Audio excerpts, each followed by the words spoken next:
దేవుని నామానికి మహిమ కలుగును గాక. మన ప్రభువును రక్షకుడైన యేసుక్రీస్తు నామములో శుభములను తెలియజేస్తున్నాను. అందరు బాగున్నారు కదా? పరిశుద్ధాత్మ దేవుడు మరొకసారి ఈ ఆదరణ గడియ అనేటువంటి దైవిక కార్యక్రమం ద్వారా మిమ్మల్ని, మీ కుటుంబాన్ని ఉదయకాలంలో ఈ విధంగా వాక్యం ద్వారా దర్శించి మీతో వాక్యం పంచుకోవడానికి దేవుడు నాకు ఇచ్చిన కృపను బట్టి దేవుడికి వందనాలు చెల్లిస్తున్నాను. దేవుడు మిమ్మల్ని దీవించునగాక. మంచిది, రండి దేవుని యొక్క వాక్యం విందాం. దేవుడు ఈ రోజున చిన్న అంశం ద్వారా దేవుడు మనతో మాట్లాడి మన దేవుడు బలపరచునుగాక. మీ కొరకు ప్రార్థన చేసినప్పుడు వచ్చిన ప్రేరేపణ దేవుడు కలగజేశాడు. ఆ మాటలు ఈరోజు మనం విందాం. ఈరోజు దేవుడు మనతో మాట్లాడుకున్న అంశం ఏంటంటే, అది నాకు నెమ్మది కలగజేసెను. ఈరోజు దేవుడు మనతో మాట్లాడుకున్న అంశం ఏంటంటే, అది నాకు నెమ్మది కలగజేసాను. ఏది ఈ రోజున నెమ్మది కోసం ప్రజలు ఏ విధంగా ఎదురు చూస్తున్నారో, నెమ్మది లేనటువంటి కుటుంబాలు ఎన్నో ఉన్నాయి. దేవుని మందిరానికి వస్తున్నారు, ప్రార్థన చేస్తున్నారు, కన్నీరు కాస్తున్నారు, కానీ నెమ్మది ఉండట్లేదు. నెమ్మది కోసం మనుషులు తహతహలాడుతున్నారు. నెమ్మది లేదు, ప్రశాంతత లేదు, సుఖము లేదు, సంతోషం లేదు. అయితే దేవునికి భక్తులు చెప్పబడుతున్న మాట ఏంటంటే, అది నాకు నెమ్మది కలగజేసింది. ఏది నెమ్మది కలగజేసింది అని మనం పరిశీలన చేస్తే, రెండవ పరిశుద్ధ గ్రంథం నుంచి చూద్దాం. పరిశుద్ధ గ్రంథం నుంచి యెషయా గ్రంథం 38వ అధ్యాయం 17వ వచనం మాట చూడండి. మిక్కటమైన ఆయాసం నాకు నెమ్మదికి కారణమాయెను. దేవునికి మహిమ కలుగును గాక.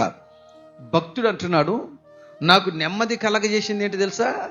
మిక్కటమైన ఆయాసం. ఆయాసము నన్ను వెంటబడినప్పుడు ఆ ఆయాసము నాకు నెమ్మది కలగజేసాను. ఇది చాలా విచిత్రంగా ఉంటుంది. ఆయాసం వస్తే మనిషి అప్రీతిపరైపోతాడు, ఉక్కిరిబిక్కిరి అయిపోతాడు. మరి ఆయాసం నెమ్మది కలగజేయటం ఏంటి అని మీరు అనుకోవచ్చు. అక్కడ భక్తుడు చెప్తున్న మాట ఏంటంటే, మిక్కటమైన ఆయాసం నాకు నెమ్మది కలుగుటకు కారణమాయను. ఆయాసము నెమ్మది కలగజేయటం ఏంటి? దేవుని మీద గమనించండి. ఆయాసం అంటే ఏంటో తెలుసండి? వేదన. ఆయాసం అంటే అర్థం ఏంటి తెలుసా? వేదన. మిక్కటమైన వేదన నాకు నెమ్మదికి కారణమాయను. ఈ రోజున దేవుని బిడ్డ గమనించండి. నువ్వు ఒకవేళ నీకు నెమ్మది కలగాలనుకుంటున్నావా? ఒకవేళ నీకు ఆయాసం ఎక్కువైందా? నువ్వు భయపడమకు. ఆ ఆయాసము ద్వారా దేవుడు నీకు నెమ్మదిని కలగజేయబోతున్నాడు. దేవునికి స్తోత్రం. మిక్కటమైన ఆయాసం అంటే మిక్కటమైన ఆవేదన. ఆ ఆవేదన నుంచి నేను నెమ్మది పొందుకున్నాను. ఈరోజు దేవుని బిడ్డలు గమనించండి. ఆయాసం ఎక్కువైపోయినప్పుడు, మిక్కటమైన ఆయాసం మనకు ఎక్కువైపోయినప్పుడు, అంటే మిక్కటమైన ఆవేదన మనకు వచ్చినప్పుడు మనం ఎలా ఉండాలో ఒక 2-3 విషయాలు చెప్తానండి. బైబిల్లో ఒక వ్యక్తి ఉన్నాడండి. అతని పేరు ఆశ. అతని పేరు రాస అండి. ఆ ఆశ అంటే అర్థం ఏంటి తెలుసా? నెమ్మది. ఇతను కూడా ఒక పరిస్థితిలో మిక్కటమైన ఆయాసం కలిగింది, ఆవేదన కలిగింది. అలాంటి సందర్భంలో ఆయాసం కలిగినప్పుడు మరి ఆశ గారు ఏం చేశారో 2-3 విషయాలు చెప్తాను. నేను మరి ఒకసారి చెప్తున్నాను. దేవుడు మీకు నెమ్మదిని కలగజేయాలనుకుంటున్నాడు. ఒకవేళ నెమ్మది పొందుకునే పరిస్థితిలో ఆయాసం రావచ్చు, భయపడద్దు. ఆయాసం వచ్చినప్పుడు, వేదన వచ్చినప్పుడు ఎలా ఉండాలో మీకు 2-3 విషయాలు చెప్తాను. ఆశ ఎలా ఉన్నాడు? ఆశకి ఆయాసం కలిగినప్పుడు ఎలా ఉన్నాడంటే, ఆయన ఏం చేశాడంటే, 2వ దినవృత్తాంతాల గ్రంథం 14వ అధ్యాయం 2వ వచనం మాట ఏంటి తెలుసండి? అతనికి ఆయాసం ఎక్కువైపోయినా కానీ దేవుడి దృష్టికి అనుకూలముగా న్యాయముగా నడిచెను. ఈ రోజున నీకు మిక్కటమైన ఆయాసం వచ్చిందనుకో, నేను చెప్పాక మీకు ఆయాసం అంటే వేదన, మిక్కటమైన ఆవేదన నీకు కలుగుతుందా? నెమ్మదిని కోల్పోతున్నావా? అయితే దేవుడు చెప్తున్నాడు, ఆశ మిక్కటమైన ఆయాసం కలిగినప్పుడు అంట దేవుడి దృష్టికి అనుకూలముగాను న్యాయముగా నడిచాడు.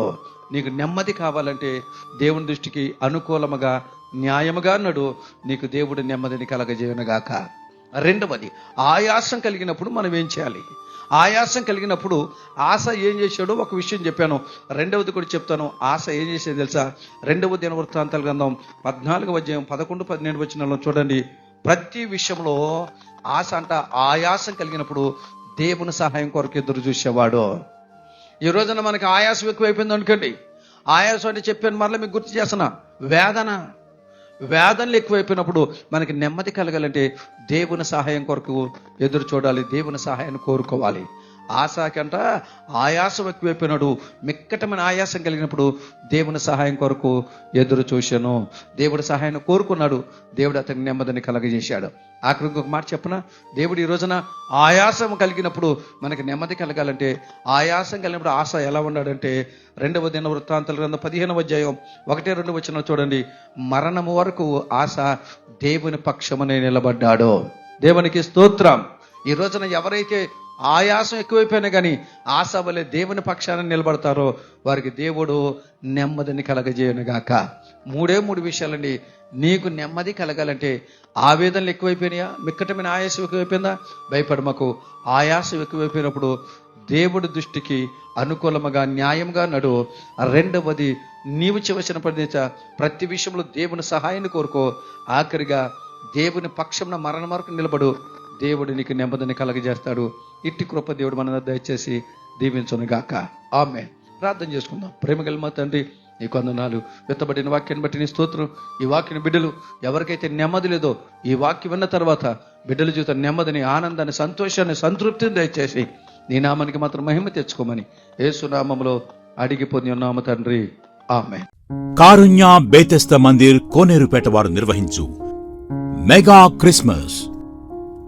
తేదీ డిసెంబర్ 8వ తేదీ అనగా ఆదివారం సాయంత్రం 6 గంటలకు. స్థలం ఎగ్జిబిషన్ గ్రౌండ్స్, నూజివీడు.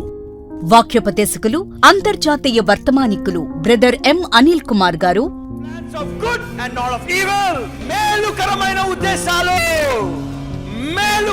ఉద్దేశాలు. He has a plan for you, plans of good and good. సువార్త గాయకులు సూర్యప్రకాష్ గారు. సభాధ్యక్షులు పాస్టర్ టి ప్రభాకర్ గారు. Music Chintu keys and team. అందరికీ ఆహ్వానం. ప్రేమతో ఆహ్వానించువారు పాస్టర్ టి జ్యోతివర ప్రసాద్ గారు మరియు సంఘ సభ్యులు.